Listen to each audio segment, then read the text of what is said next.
Pernah nggak sih kamu merasa kalau menjadi orang tua di zaman sekarang itu rasanya seperti sedang lari maraton tanpa garis finish? Apalagi kalau kita bicara soal tumbuh kembang anak. Rasanya baru kemarin kita bahas soal nutrisi, sekarang timeline media sosial penuh dengan video bayi ajaib yang sudah bisa push up di usia 3 bulan. Itu bikin panik nggak sih? Hahaha, analogi maraton itu tepat sekali. Dan ya, fenomena kompetisi sunyi antar orang tua itu nyata. Kita sering terjebak melihat anak sebagai daftar periksa atau checklist. Sudah bisa miring? Cek. Sudah bisa merangkak? Cek. Padahal, kalau kita bicara soal stimulasi motorik, ini bukan sekadar soal otot yang kuat loh. Ini soal otak. Nah, itu dia.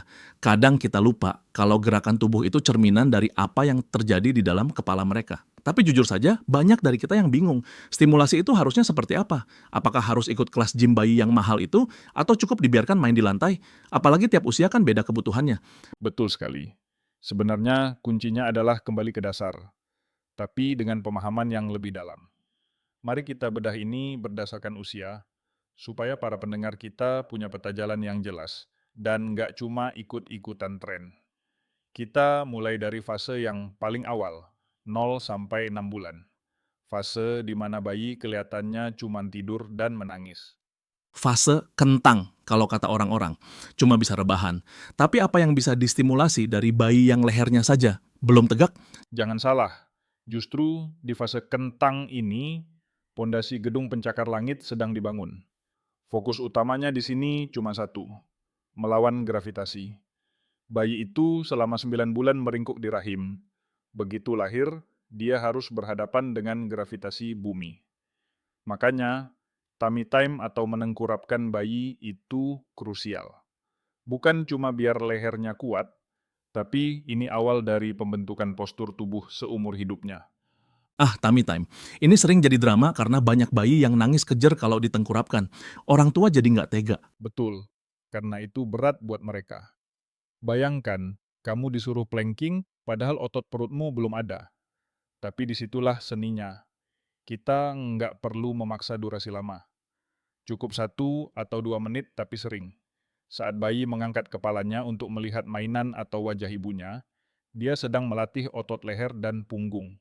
Dan tahukah kamu, kekuatan leher ini nanti berhubungan erat dengan kemampuan membaca dan menulis di sekolah. Tunggu sebentar, apa hubungannya leher kuat sama membaca? Itu lompatannya jauh banget. Ini menariknya. Untuk membaca, mata kita perlu stabil bergerak dari kiri ke kanan tanpa kepala kita ikut goyang-goyang, kan? Kestabilan visual itu didapat dari kontrol leher yang baik. Jadi, stimulasi motorik kasar di usia 0,6 bulan itu sebenarnya adalah investasi untuk kemampuan akademis mereka bertahun-tahun kemudian. Wow, aku nggak pernah kepikiran sampai ke sana.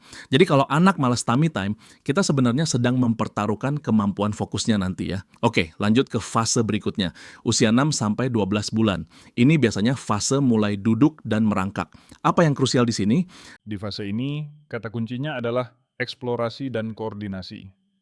Salah satu tonggak terpenting dan sering dilewatkan karena orang tua ingin anaknya cepat jalan adalah merangkak. Merangkak itu adalah aktivitas cross lateral. Tangan kanan maju, kaki kiri maju. Gerakan menyilang ini memaksa otak kiri dan otak kanan berkomunikasi secara intensif. Jadi mitos kalau anak langsung jalan tanpa merangkak itu hebat, sebenarnya salah ya. Bukan salah total, tapi ada tahapan yang hilang. Anak yang langsung jalan mungkin motoriknya oke, tapi koneksi saraf yang menghubungkan dua belahan otaknya mungkin tidak sepadat anak yang merangkak lama. Jadi, stimulasi terbaik di usia ini adalah letakkan mainan sedikit di luar jangkauan mereka. Biarkan mereka frustrasi sedikit. Frustrasi itu bensin untuk bergerak. Jangan terlalu cepat membantu mengambilkan mainan.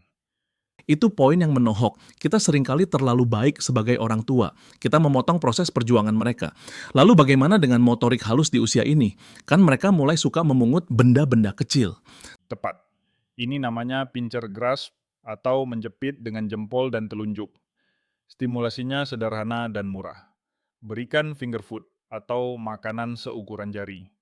Biarkan mereka berantakan saat makan. Biarkan mereka meremas tekstur pisang, bubur, atau bahkan mainan bertekstur kasar. Tangan adalah mata kedua bagi anak di usia ini. Semakin banyak tekstur yang disentuh, semakin kaya database di otak mereka. Oke, masuk ke usia yang lebih menantang. Balita 1 sampai 3 tahun. Fase di mana mereka nggak bisa diam, lari sana-sini, dan rumah jadi seperti kapal pecah. Selamat datang di zona perang. Hahaha. Di usia 1-3 tahun, anak sedang mengembangkan keseimbangan dan propriosepsi, yaitu kesadaran akan posisi tubuh mereka di dalam ruang. Stimulasi terbaik di sini bukan mainan mahal, tapi lingkungan yang mengizinkan mereka memanjat, melompat, dan jatuh. Jatuh, waduh, orang tua pasti deg-degan kalau dengar kata itu. Kita kan nalurinya ingin melindungi. Melindungi itu wajib, tapi overprotective itu menghambat. Anak perlu belajar jatuh supaya tahu cara bangun. Mereka perlu tahu batas tubuh mereka. Kalau lari sekencang ini, aku nabrak enggak?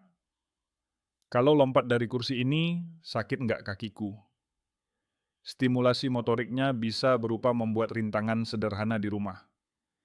Pakai bantal guling buat diloncati, atau bikin garis lurus di lantai pakai lakban dan minta mereka jalan meniti di atasnya. Jadi seperti sirkus mini di rumah ya. Tapi di usia ini juga kan mereka mulai pegang alat tulis. Banyak orang tua yang maksa anaknya belajar nulis huruf di usia 2 atau 3 tahun. Itu tepat nggak sih? Itu bisa jadi bumerang. Sebelum anak bisa memegang pensil dengan benar, motorik halus, bahu dan lengannya, motorik kasar, harus kuat dulu. Kalau kita paksa anak nulis rapi di usia 2 tahun, mereka akan tegang. Stimulasi yang benar adalah biarkan mereka mencoret-coret bebas. Scribbling, pakai krayon besar, kuas cat air, atau bahkan jari di atas pasir. Tujuannya melenturkan pergelangan tangan, bukan membentuk huruf A yang sempurna. Menarik, jadi urutannya harus benar dari bahu ke lengan baru ke jari-jari. Jangan langsung loncat ke jari. Betul. Hukum perkembangannya itu proksimodistal, dari pusat tubuh ke arah luar. Kuatkan dulu pusatnya, otot inti core, baru ujung-ujungnya akan terampil. Sekarang kita geser ke anak usia prasekolah 3 sampai 5 tahun atau lebih. Mereka sudah lebih mandiri, bicaranya sudah lancar. Tantangan motoriknya apa lagi? Bukannya mereka sudah bisa semuanya? Justru di sini kompleksitasnya naik level. Ini adalah fase perencanaan gerak atau motor planning. Bukan cuma bisa lari, tapi bisa lari sambil menghindari bola lalu berbelok ke kanan. Ini butuh kerja otak yang luar biasa cepat. Stimulasi terbaik di sini adalah permainan yang punya aturan sederhana atau permainan kelompok. Contohnya seperti petak umpet atau main bola. Iya, atau permainan tradisional seperti engklek. Itu luar biasa loh. Kamu harus jaga keseimbangan satu kaki sambil melempar batu ke kotak yang tepat, koordinasi mata tangan, dan mikir strategi. Itu paket lengkap. Sayangnya, anak sekarang lebih banyak duduk diam menatap layar. Nah, itu musuh utamanya. Screen time. Dampaknya ke motorik separah apa sih? Kadang kita mikir, cuma nonton kartun sejam. Nggak ngaruh lah. Masalahnya bukan pada kartunnya, tapi pada kesempatan yang hilang. 1 jam di depan layar adalah 1 jam punggung membungkuk. Mata terpaku pada jarak dekat, dan otot inti yang tidak aktif. Kalau ini terjadi setiap hari selama bertahun-tahun, kita menciptakan generasi yang kikuk. Mereka pintar secara kognitif, mungkin hafal nama-nama dinosaurus, tapi sering tersandung kaki sendiri, atau cepat lelah saat duduk tegak di kelas. Generasi kikuk. Istilah yang agak menakutkan ya. Berarti menstimulasi motorik anak itu sebenarnya kita sedang menyiapkan mereka untuk punya ketahanan fisik dan mental di masa depan. Sangat. Ada aspek psikologis yang dalam di sini. Anak yang motoriknya matang, dia percaya diri. Dia tahu dia bisa mengontrol tubuhnya. Aku bisa memanjat pohon itu. Artinya, aku bisa menaklukkan tantangan.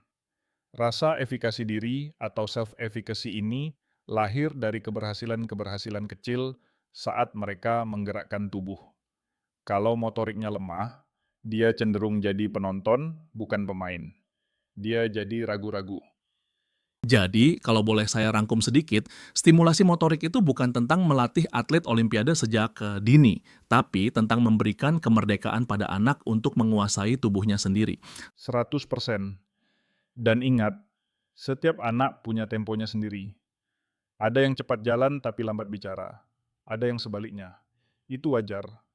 Yang tidak wajar adalah kalau kita sebagai orang tua membatasi ruang gerak mereka karena takut rumah berantakan atau takut mereka lecet sedikit. Bekas luka kecil di lutut itu tanda medali keberanian mereka belajar tentang dunia. Saya jadi teringat masa kecil kita dulu. Kita manjat pohon, main layangan, pulang-pulang kotor semua. Orang tua kita marah sih, tapi besoknya kita main lagi. Rasanya anak sekarang pun kehilangan kemewahan itu ya. Betul. Ruang gerak menyempit, baik secara fisik maupun sosial. Makanya, tugas kita sekarang lebih berat. Kita harus secara sadar menciptakan kesempatan itu. Ajak mereka ke taman, biarkan mereka main hujan sesekali, ajak mereka melipat baju sendiri. Itu juga motorik halus loh. Jangan layani mereka seperti raja, tapi latih mereka seperti calon kesatria. Latih seperti calon kesatria. Saya suka itu. Melipat baju, mengikat tali sepatu, menuang air ke gelas tanpa tumpah. Itu semua stimulasi yang ada di depan mata, gratis dan sangat bermanfaat. Dan yang paling penting, lakukan dengan gembira. Anak itu radar emosi yang canggih.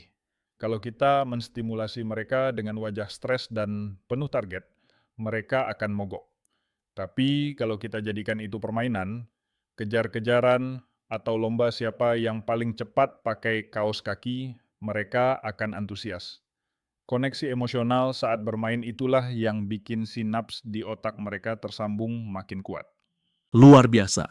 Jadi, untuk para pendengar yang mungkin tadi merasa cemas atau merasa terlambat menstimulasi anaknya, apa pesan penutup yang bisa menenangkan hati mereka? Tidak ada kata terlambat untuk bergerak. Otak manusia itu plastis, bisa berubah dan berkembang kapan saja. Mulailah hari ini. Matikan 1 jam gadget, ganti dengan 1 jam bergulat di kasur, main bola di halaman, atau sekadar jalan kaki sore bersama.